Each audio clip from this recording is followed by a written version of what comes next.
हाय, hello, नमस्कार. कसे आहात सगळे? आय होप सगळे मजेत असतील आणि मजेतच राहा. आजच्या व्हिडिओला सुरुवात रात्रीच्या स्वयंपाकापासून झालेली आहे. आजच्या स्वयंपाकामध्ये दोडक्याची भाजी बनवायची आहे. बऱ्याच ठिकाणी या भाजीला घोसावळा म्हणतात.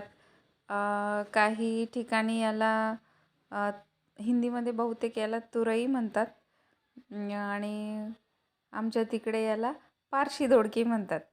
तर आज आपण पारशा दोडक्यांची भाजी बनवणार आहोत आणि पारशा दोडक्यांची भाजी आहे ना आणि पारशा दोडक्यांची भाजी सुकी छान लागते खायला आणि सर्व आवडीने खातात. मी इथे ना भाजी बनवताना भाजीमध्ये थोडे डाळ जी आहे ना जास्त टाकली होती. मुगाची डाळ अगोदर मी शिजवून घेतली. थोडी 90% डाळ ही माझी अगोदर मी शिजवून घेतली होती. त्याच्यानंतर डाळ शिजवल्याच्या नंतर डाळ मी बाजूला काढून घेतली.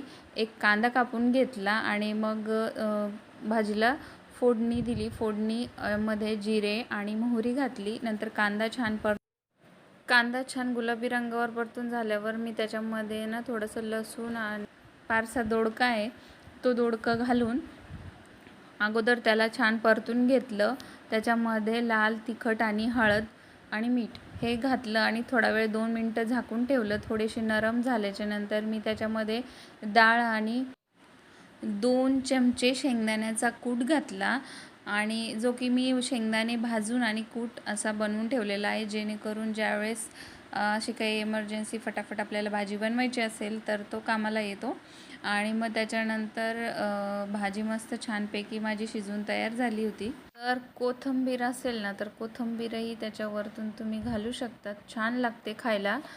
त्यानंतर आहे ना माझी भाजी शिजून झाल्याच्या नंतर मी मिरच्या तळायला घेतल्या होत्या, ज्या की ढबू मिरची म्हणतात, कोणी तळायच्या मिरच्या म्हणतात. मी त्या मिरच्या कापून घेतल्या, त्याच्यामध्ये मीठ भरून आणि छान मस्त बेसनपिठामध्ये ना मी दुसरं काहीच ॲड केलं नाही, फक्त बेसनपीठ आणि मीठ बस एवढंच. आणि त्याच्यानंतर आहे ना छान तळून घेतल्या मिरच्या तळून झाल्याच्या नंतर आहे ना भाजीसोबत खायला बाजरीच्या भाकरी केल्या.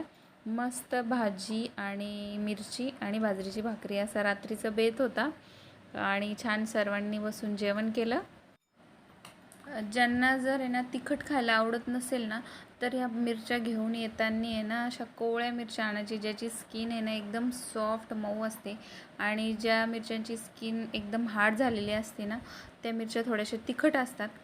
त्यामुळे ज्यांना तिखट आवडत नसेल त्यांनी आहे ना एकदम कोवळी मिरची निवडून घेऊन यायची, जेणेकरून हे ना खायला तिखट लागत नाही. आणि ही मिरची तळल्याच्या नंतर आहे ना प्रत्येकालाच आवडते, असं कुणीही नसेल की तळलेली मिरची कुणाला आवडत नसेल अशी बेसन पिठामधली.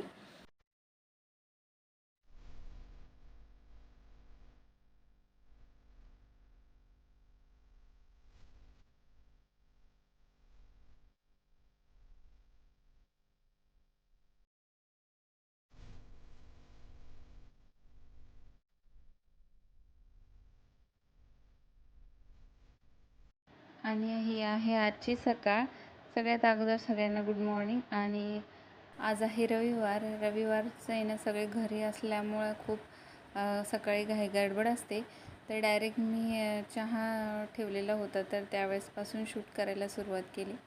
आणि चहा घेऊन झाल्याच्या नंतर आहे ना बाकीची कामं आटोपली. त्यानंतर थोडं नाश्त्यासाठी उपमा केला. आज सगळे घरी असल्यामुळं आज नाश्ता सकाळी थोडा लेट झाला. आणि संडे असो वा मंडे, प्रत्येक बाईला जी घरातली कामं असतात ना ती रोज करावीच लागतात. आज संडे आहे म्हणून सगळ्यांना सुट्टी घेऊन ते घरी बसतात, पण आपण बसू शकत नाही. उलट संडेच्या दिवशी आहे ना खूप कामं जास्त वाढतात, कारण सगळेजण घरी असल्यामुळे सगळ्यांची फरमाईशी वेगवेगळी असते.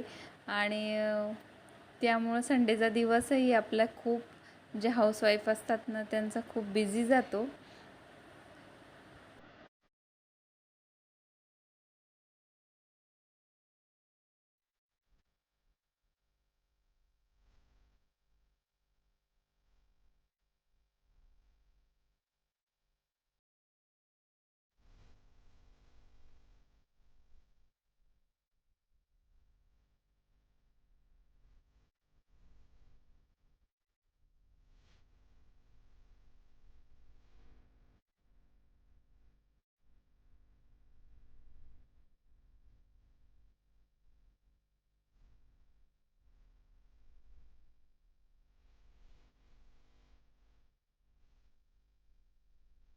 आणि जी 4-5 दिवसाची मी साय साचवून ठेवली होती ना, त्याचंही मी आज लोणी काढून तूप करून घेतलं आणि देवपूजा करायला घेतली. करायच्या अगोदर आहे ना, मी थोडंसं मंदिर साफ केलं. सगळ्या बाजूनी मंदिरावर थोडीशी धूळ दिसत होती, तर मी ते पूर्ण कपड्याने साफ करून घेतली आणि मग छानशी देवपूजा केली. चला तर मग आजचा व्हिडिओ आपण इथेच संपवूया. आजचा व्हिडिओ कसा वाटला हे कमेंट करून नक्की सांगा. व्हिडिओ आवडला असल्यास व्हिडिओला लाईक करा, शेअर करा, सबस्क्राईब करा. भेटूया आपण पुन्हा अशाच एका नव्या व्हिडिओमध्ये. तोपर्यंत काळजी घ्या आणि बाय बाय.